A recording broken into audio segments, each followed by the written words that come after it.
नमस्कार दोस्तों, study corner 24 channel में आपका स्वागत है। आज हम सीटेट बाल विकास यानी सीडीपी के अंतर्गत क्विक रिवीजन टाइप की क्लास लेके आए हैं। आज की क्लास जब भी आप एग्जाम देने जाते हैं सीटेट का तो जरूर देख के जाएं।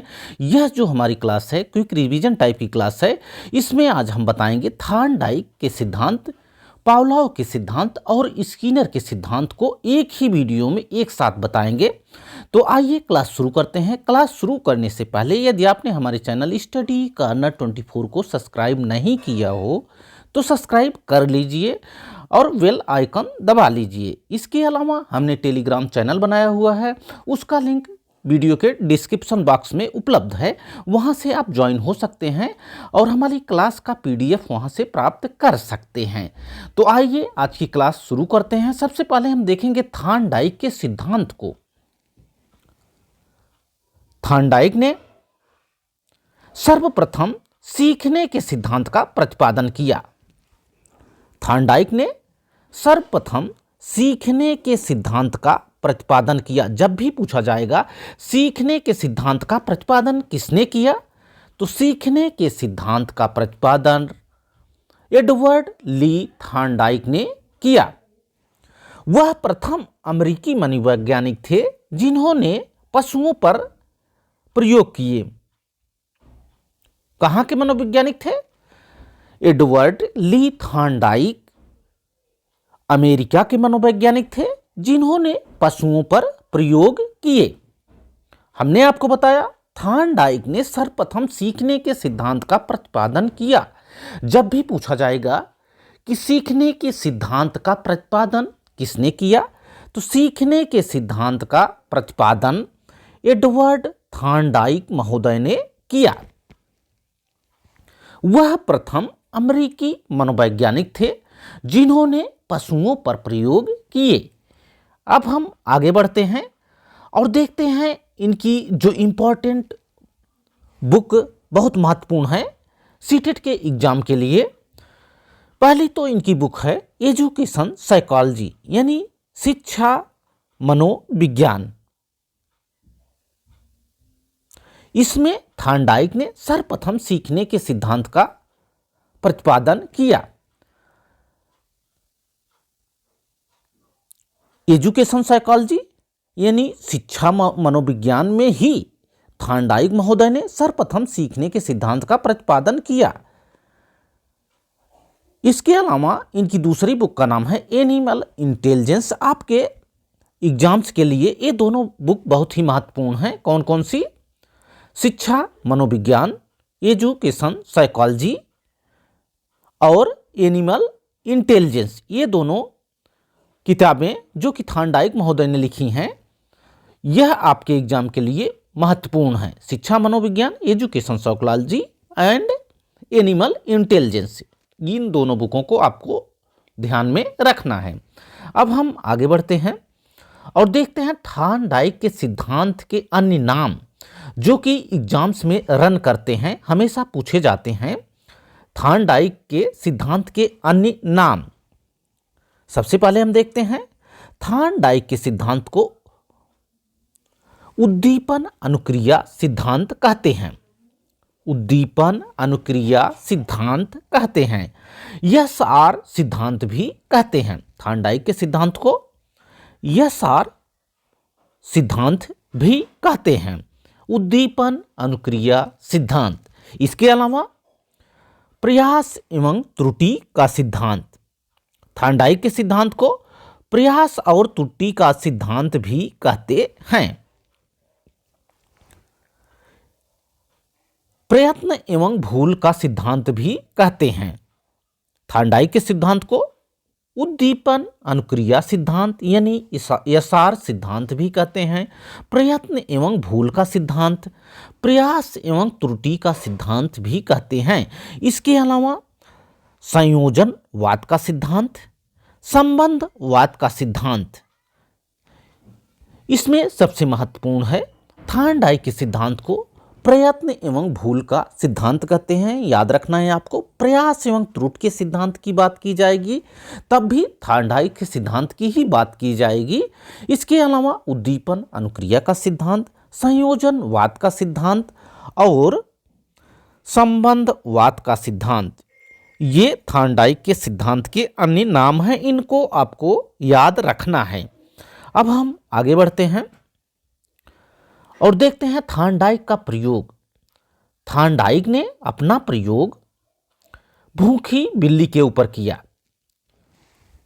किसके ऊपर किया? कभी कभी इनका प्रयोग भी पूछ लिया जाता है सीटेट के एग्जाम में। तो थार्डाइक का प्रयोग भूखी बिल्ली के ऊपर था, कोई कंफ्यूजन नहीं रहना चाहिए। थार्डाइक ने अपना प्रयोग किस पर किया? जब भी पूछा जाएगा थार्डाइक ने अपना प्रयोग भूखी बिल्ली के ऊपर किया। कई बार बिल्ली पिंजरे में अनेक क्रिया करती है। अचानक लीवर पर पंजा मारा, लक्ष्य प्राप्त किया। बिल्ली कैसी थी? बिल्ली भूखी थी। कई बार बिल्ली पिंजरे में अनेक क्रिया करती है। अचानक लीवर पर पंजा मारा, लक्ष्य प्राप्त किया। अनुक्रिया के द्वारा उद्दीपन प्राप्त करने की क्रिया को प्राणी सीख जाता है, यही इसका हल निकलता है। अनुक्रिया द्वारा उद्दीपन को प्राप्त करने की क्रिया को प्राणी सीख जाता है।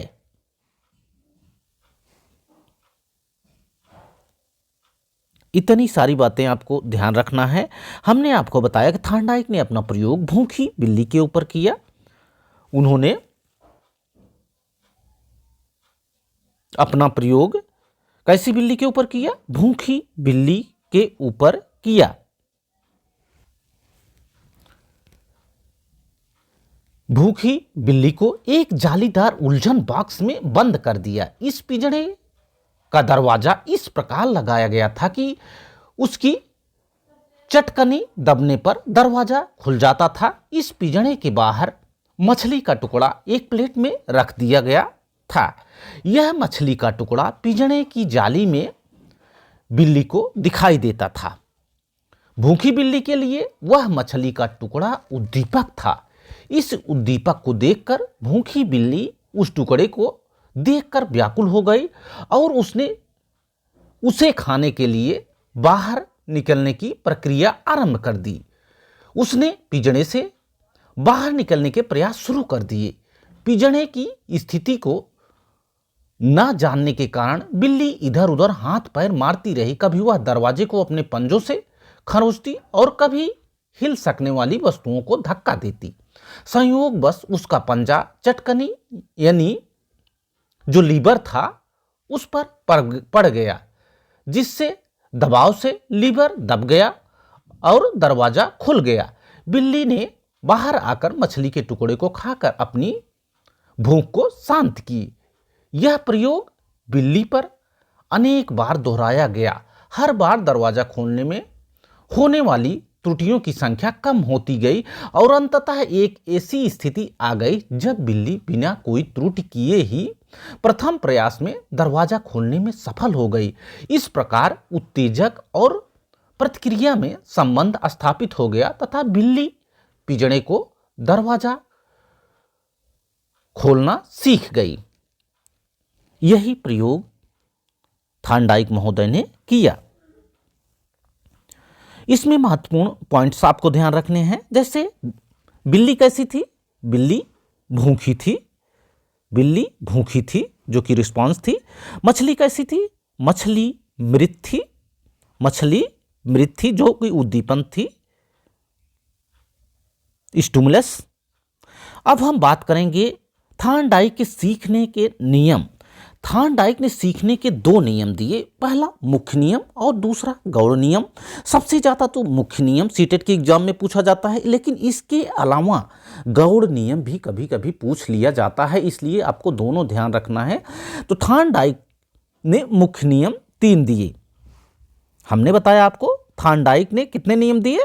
थार्डाइक ने 2 नियम दिए, एक पहला मुख्य नियम, दूसरा गौड़ नियम।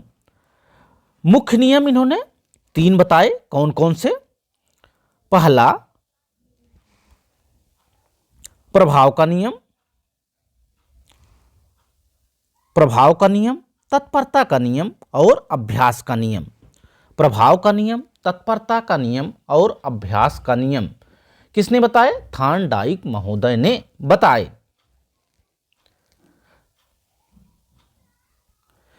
सबसे पहले हम बात करते हैं तत्परता के नियम की। सबसे पहले हम किसकी बात करते हैं? तत्परता के नियम की। तत्परता में कार्य करने की इच्छा निहित होती है। इच्छा न होने पर प्राणी डर के मारे पढ़ने अवश्य बैठ जाता है, लेकिन वह कुछ सीख नहीं पाएगा। तत्परता ही बालक के ध्यान को केंद्रित करने में सहायक होती है।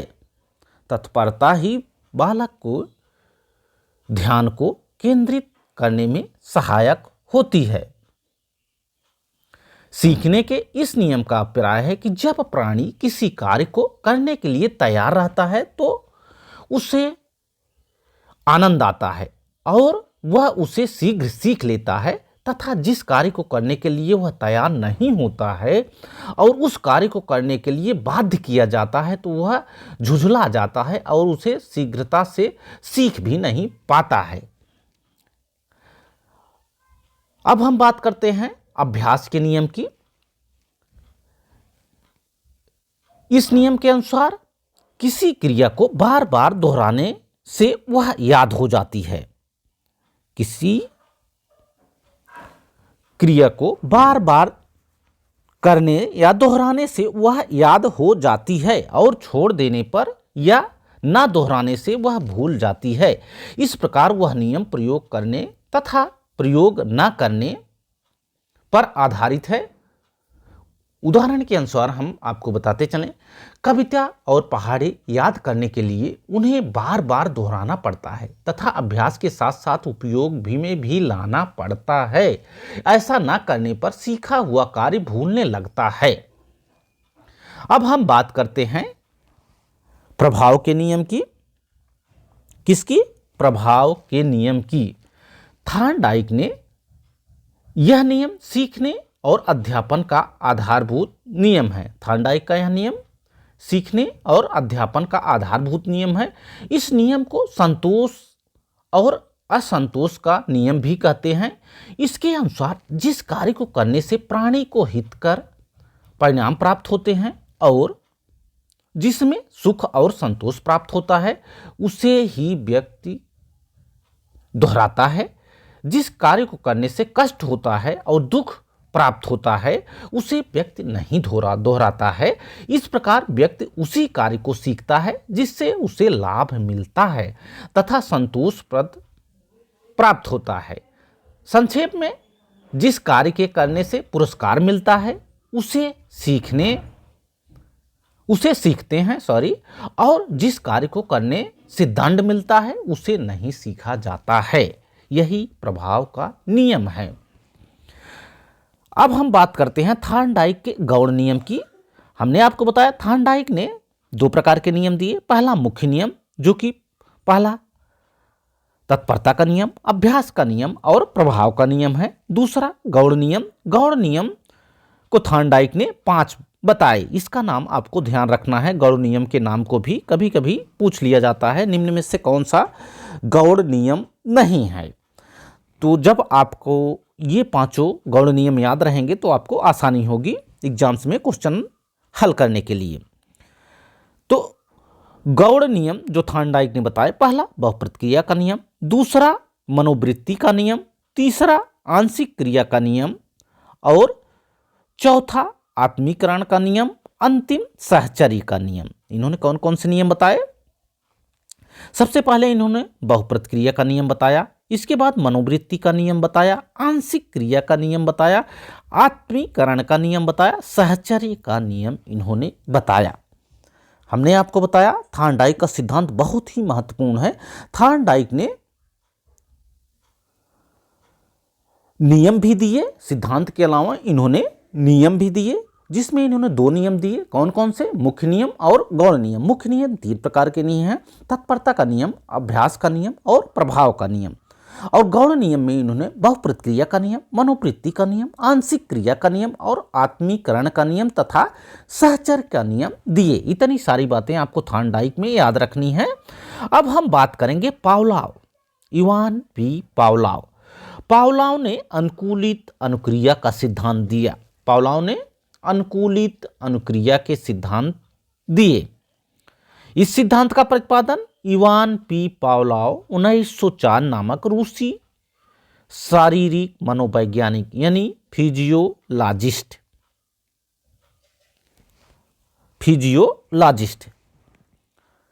इस सिद्धांत का प्रतिपादन यानी जो पावलोव ने जो सिद्धांत दिया उसका प्रतिपादन इवान पी पावलोव ने 1904 में किया। कहाँ के मनोवैज्ञानिक थे? रूस के थे। रूस के मनोवैज्ञानिक इवान पी पावलोव थे। ये फिजियोलॉजिस्ट थे। इन्होंने अपना प्रयोग कुत्ते पर किया। हमने थॉर्नडाइक को बताया, थॉर्नडाइक ने अपना प्रयोग किस पे किया? बिल्ली पर किया। जबकि पावलोव ने अपना प्रयोग किस पे किया? पावलोव ने अपना प्रयोग कुत्ते पर किया। इन्होंने कुत्ते की लार ग्रंथियों का अध्ययन किया। इन्होंने अपना प्रयोग कुत्ते की लार ग्रंथियों पर अध्ययन करके किया। इन्होंने पहचान क्रिया पर भी शोध किए। पावलोव को अनुबंधन का जनक माना जाता है। बहुत ही इंपॉर्टेंट पॉइंट है। जब भी अनुबंधन के जनक की बात की जाएगी तो इवान पी पावलोव। अनुबंधन के जनक कौन है? अनुबंधन के जनक इवान पी पावलोव महोदय हैं। अनुबंधन यानी पुनरावृत्ति के आधार पर निर्मित क्रिया अनुबंधन कहलाती है। अनुबंधन के बारे में हम आपको बता दें, पुनरावृत्ति के आधार पर निर्मित क्रिया अनुबंधन कहलाती है। उदाहरण के लिए विद्यालय की घंटी बजने पर छात्रों द्वारा अपना बस्ता बंद करना अनुबंधन कहलाता है। अब हम बात करते हैं जहां से सबसे ज्यादा क्वेश्चन पूछे जाते हैं सीटेट के एग्जाम में, पावलोव के सिद्धांत के अन्य नाम। पावलोव के सिद्धांत के अन्य नाम। अनुबंधन का सिद्धांत, पावलोव के सिद्धांत को अनुबंधन का सिद्धांत भी कहते हैं। अनुकूलित अनुक्रिया का सिद्धांत, शास्त्रीय अनुबंधन का सिद्धांत, और एक नाम जो अंग्रेजी में आपको पूछ के लिया जाता है, भले ही हिंदी में लिखकर आ जाए, लेकिन क्लासिकल कंडीशनिंग, जो कि सीटेट के एग्जाम के लिए बहुत ही महत्वपूर्ण है। क्लासिकल कंडीशनिंग कभी कभी हिंदी में ऐसे लिख के, जैसे लिखा हुआ है इस प्रकार से लिखकर आ जाता है। क्लासिकल कंडीशनिंग का सिद्धांत किसने दिया? तो क्लासिकल कंडीशनिंग का सिद्धांत इवान पी पावलोव महोदय ने दिया। शास्त्रीय अनुबंधन का सिद्धांत, प्राचीन अनुबंधन का सिद्धांत या परंपरागत सिद्धांत भी इसी को कहते हैं। हमने आपको बताया पावलोव के सिद्धांत को अनुबंधन का सिद्धांत, अनुकूलित अनुक्रिया का सिद्धांत, अनुकूलन का सिद्धांत, शास्त्रीय अनुबंधन का सिद्धांत, प्राचीन अनुबंधन का सिद्धांत आदि नामों से पावलोव के सिद्धांत को जाना जाता है। पावलोव के सिद्धांत को अनुकूलित अनुक्रिया सिद्धांत, अनुबंधन सिद्धांत, अनुकूलन सिद्धांत, शास्त्रीय अनुबंधन सिद्धांत, क्लासिकल कंडीशनिंग सिद्धांत, प्राचीन अनुबंधन या परंपरागत सिद्धांत, संबंध प्रत्यावर्तन सिद्धांत, अनुकूलित अनुक्रिया सिद्धांत आदि नामों से जाना जाता है। अब हम देखते हैं पावलोव का प्रयोग। पावलोव ने अपना प्रयोग भूखे कुत्ते के ऊपर किया। पावलोव ने एक भूखे कुत्ते को एक ध्वनि नियंत्रित प्रयोगशाला में एक विशेष उपकरण के सहारे खड़ा कर दिया। कुत्ते के सामने भोजन लाया जाता था और कुत्ते के भूखे होने की वजह से उसके मुंह से लार आ जाती थी। कुछ प्रयासों के बाद भोजन देने के पहले ही घंटी बजाई जाती थी। यह प्रक्रिया कुछ दिन तक दोहराई गई तो यह देखा गया कि बिना भोजन आए ही मात्र घंटी की आवाज पर कुत्ते के मुंह से लार निकलना शुरू हो जाती थी। पावलोव के अनुसार कुत्ता घंटी की आवाज पर लार के स्राव करने की अनुक्रिया सीख लिया था। उनके अनुसार घंटी की आवाज उद्दीपन किसका काम करती थी? घंटी की आवाज उद्दीपन का कार्य। लार के स्राव अनुक्रिया के बीच नया साहचर्य कायम हुआ जिसे अनुबंधन का सिद्धांत कहते हैं। पावलोव ने जो देखा, उन्होंने पाया कि कुत्ता घंटी की आवाज पर लार के स्राव करने की अनुक्रिया सीख लिया था। उनके अनुसार घंटी की आवाज उद्दीपन स्टिमुलस लार के स्राव अनुक्रिया के बीच नया साहचर्य कायम हुआ जिसे अनुबंधन की संज्ञा दी गई। पावलोव ने अपना प्रयोग कुत्ते पर किया। इस प्रयोग को 3 चरणों में किया। कितने चरणों में किया? पावलोव ने अपना प्रयोग 3 चरणों में किया। प्रथम चरण में भोजन, जो कि स्वाभाविक उत्तेजक था। भोजन कैसा उद्दीपक था? स्वाभाविक उत्तेजक था। इसके बाद लार का टपकना स्वाभाविक अनुक्रिया थी। लार का टपकना कैसी थी? लार का टपकना स्वाभाविक अनुक्रिया थी। हमने आपको जो पावलोव ने 3 चरण बताए, उसमें से पहला भोजन। भोजन को देखने के बाद लार का टपकना, जो कि स्वाभाविक अनुक्रिया है, भोजन स्वाभाविक उत्तेजक है। दूसरे चरण में इन्होंने क्या पाया? द्वितीय चरण में इन्होंने पाया कि घंटी बजाई गई और भोजन दिखाया गया। इसके बाद क्या हुआ? लार का टपकना शुरू हो गई। घंटी बजाना, जो कि अस्वाभाविक उत्तेजक का काम करती थी। तृतीय चरण में इन्होंने क्या किया? तीसरे चरण में इन्होंने घंटी बजाई, अस्वाभाविक उत्तेजक, और लार का टपकना शुरू हो गया। यानी केवल घंटी बजाने से ही लार की टपकना शुरू हो गई। भोजन को नहीं दिखाया गया, केवल घंटी बजाने मात्र से ही कुत्ता ये समझ गया कि भोजन मिलने वाला है। बिना भोजन दिखाए ही, मात्र घंटी की आवाज से ही उसकी लार टपकने लगी। ये तो 3 चरण थे जो पावलोव ने अपने प्रयोग में बताए। अब सबसे लास्ट में हम चर्चा करेंगे बीएफ स्किनर के सिद्धांत की, जो कि बहुत महत्वपूर्ण है सीटेट के एग्जाम के लिए। बीएफ स्किनर के सिद्धांत को क्रिया प्रसूत अनुबंधन का सिद्धांत कहते हैं। क्रिया प्रसूत अनुबंधन का सिद्धांत, जब भी इसकी बात की जाएगी तो समझ लीजिए कि स्किनर की बात हो रही है। कभी कभी यह एग्जाम में पूछा जाता है, क्रिया प्रसूत अनुबंधन का सिद्धांत किसने दिया? क्रिया प्रसूत अनुबंधन का सिद्धांत बीएफ स्किनर महोदय ने दिया। क्रिया प्रसूत अनुबंधन के सिद्धांत के प्रवर्तक हार्वर्ड विश्वविद्यालय अमेरिका के मनोवैज्ञानिक प्रोफेसर बीएफ स्किनर थे। स्किनर ने सफेद चूहों और कबूतरों पर अधिगम के सर्वाधिक प्रयोग किए। बीएफ स्किनर ने किस किस पर प्रयोग किए? सफेद चूहों और कबूतरों पर अपना सबसे अधिक प्रयोग किया। इन्होंने अधिगम की प्रक्रिया को समझाने के लिए अनेक पशु पक्षियों पर प्रयोग किए, लेकिन सर्वाधिक प्रयोग इनका चूहा और कबूतर पर रहा। सर्वाधिक प्रयोग इनका किस पर रहा? चूहों और कबूतरों पर इनका प्रयोग सर्वाधिक रहा। स्किनर का क्रिया प्रसूत अनुबंधन सिद्धांत के अन्य नाम ऑपरेंट कंडीशनिंग थियरी। हमने आपको क्लासिकल कंडीशनिंग बताया, जो कि पावलोव ने दिया था, और स्किनर के सिद्धांत को ऑपरेंट कंडीशनिंग थियरी कहते हैं। जब भी ऑपरेंट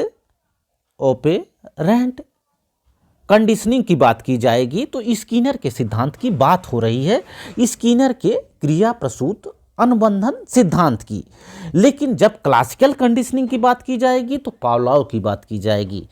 इसको आपको कोई कंफ्यूजन नहीं रखना है। क्लासिकल कंडीशनिंग किसने दिया? क्लासिकल कंडीशनिंग पावलोव महोदय ने दिया, जबकि ऑपरेंट कंडीशनिंग थियरी किसने दिया? स्किनर महोदय ने दिया। तो बात कर रहे हैं हम स्किनर की। स्किनर ने क्रिया प्रसूत अनुबंधन सिद्धांत दिया। उसके अन्य नाम भी हैं, जैसे सक्रिय अनुबंधन का सिद्धांत, सक्रिय अनुबंधन का सिद्धांत, अभिक्रमिक अनुदेशन का सिद्धांत, नैमित्तिक अनुबंधन, इसको तो आपको भूलना ही नहीं है।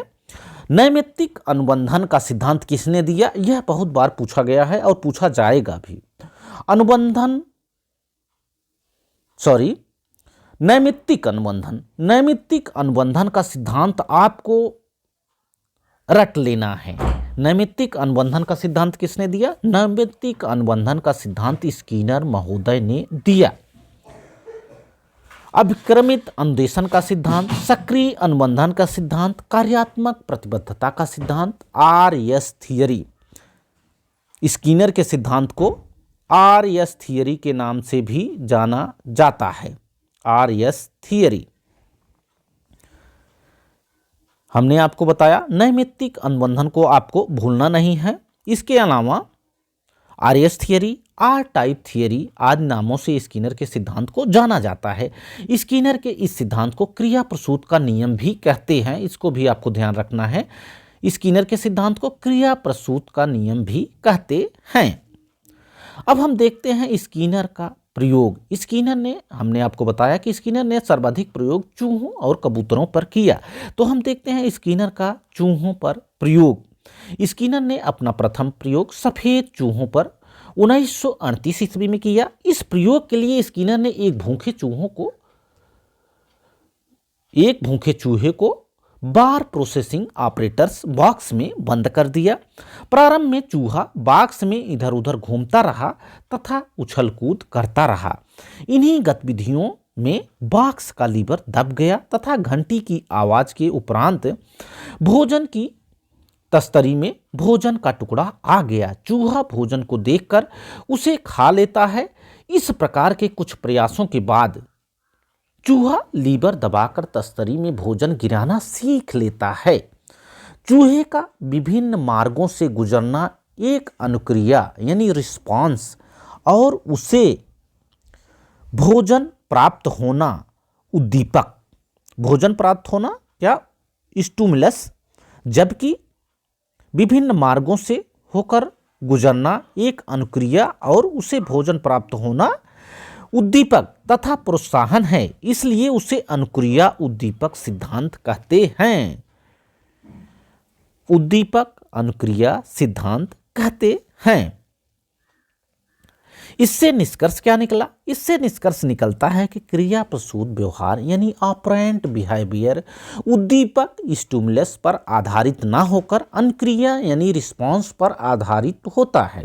एक बार पुनः समझें कि जो प्रयोग चूहे पर स्किनर महोदय ने किया उससे निष्कर्ष क्या निकलता है। उसके निष्कर्ष यह निकलता है क्रिया प्रसूत व्यवहार यानी ऑपरेंट बिहेवियर उद्दीपक यानी स्टिमुलस पर आधारित न होकर अनुक्रिया यानी रिस्पांस पर आधारित होता है। चूहा अनुक्रिया करता है, भोजन पुनर्बलन किसका काम करता है? रिस्पांस यानी पुनर्बलन का कार्य करता है। अब बात कर लेते हैं पुनर्बलन की। पुनर्बलन दो प्रकार के होते हैं जो कि रिलेटेड है स्किनर के सिद्धांत से। पुनर्बलन दो प्रकार के होते हैं, पहला सकारात्मक पुनर्बलन और दूसरा नकारात्मक पुनर्बलन। प्राणी या सकारात्मक पुनर्बलन दिया जाए तो वह प्राणी क्रिया को दोहराता है। प्राणी को यह सकारात्मक पुनर्बलन दिया जाए तो वह क्रिया को दोहराता है। स्किनर ने चूहों और कबूतरों को प्रयोग किए। उसने चूहों को विशेष प्रकार के सीखने के लिए उनकी अनुक्रियाओं के पश्चात उन्हें एक विशेष पुनर्बलन देकर उन्हें निश्चित व्यवहार सीखने पर सफलता प्राप्त की। हमने आपको बताया कि पुनर्बलन कितने प्रकार के होते हैं? दो प्रकार के होते हैं, सकारात्मक पुनर्बलन और नकारात्मक पुनर्बलन। जब सकारात्मक पुनर्बलन दिया जाता है तो प्राणी क्रिया को दोहराता है, जब नकारात्मक पुनर्बलन दिया जाता है तो वह क्रिया को नहीं दोहराता है। स्किनर ने चूहों और कबूतरों पर प्रयोग किए। उसने चूहों को विशेष व्यवहार को सीखने के लिए उनकी अनुक्रियाओं के पश्चात उन्हें विशेष पुनर्बलन देकर निश्चित व्यवहार सीखने में सफलता प्राप्त की। स्किनर ने चूहों और कबूतरों पर प्रयोग किए। उसने चूहों को विशेष व्यवहार सीखने के लिए उनकी अनुक्रियाओं के पश्चात उन्हें विशेष पुनर्बल देकर उन्हें निश्चित व्यवहार सीखने में सफलता प्राप्त की। आशा है कि जो बातें आज हमने क्विक रिवीजन में पावलोव, स्किनर और थॉर्नडाइक के सिद्धांत के बारे में बताई, आप इसको देखकर ही एग्जाम में जाएंगे। वीडियो अच्छा लगा हो तो वीडियो को लाइक करें, शेयर करें तथा हमारे चैनल स्टडी कॉर्नर 24 को सब्सक्राइब करें। Thanks for watching this video. Thank you.